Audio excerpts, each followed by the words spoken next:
L'euroscepticisme semble de plus en plus répandu au Royaume-Uni. Pensez-vous que ce pays ait toujours sa place au sein de l'Union européenne ? Alors, le Royaume-Uni a-t-il encore sa place dans l'Union européenne? C'est une question qui se pose de nouveau aujourd'hui, enfin depuis quelques mois, qui ne s'était plus posée depuis le début des années 70, puisque depuis que le Royaume-Uni est membre de la communauté puis de l'Union européenne, c'est-à-dire 73, les gouvernements successifs n'avaient jamais envisagé, en tout cas depuis 75, depuis le référendum sur le maintien dans la communauté européenne, n'avaient jamais envisagé de quitter l'Union.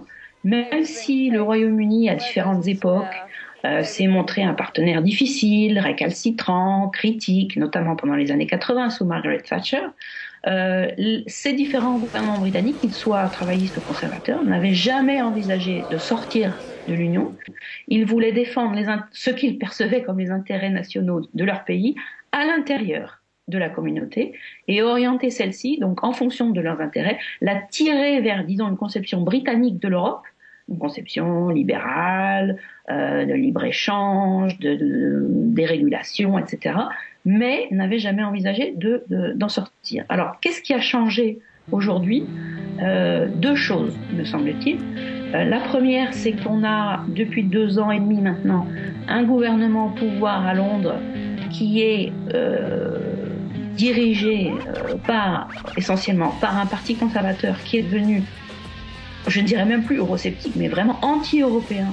Et puis le deuxième facteur récent, c'est bien sûr la crise de la zone euro, qui, en dehors de tous ces autres aspects et conséquences, a eu pour effet au Royaume-Uni de conforter ce que beaucoup d'hommes politiques pensaient déjà, c'est-à-dire que l'union monétaire ne peut pas marcher en l'absence d'une union politique et donc d'une fédération européenne.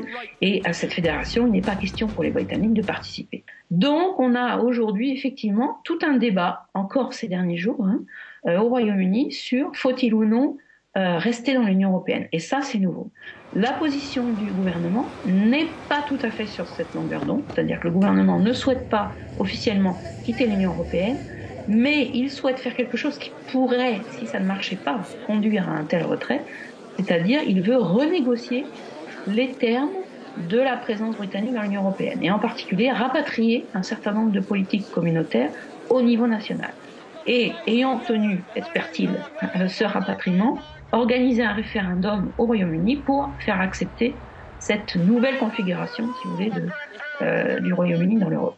Le risque, c'est que les partenaires européens n'acceptent pas, que l'Europe se délite, et que, devant cet échec, un gouvernement ou, par un référendum, l'opinion publique décide de quitter l'Union européenne.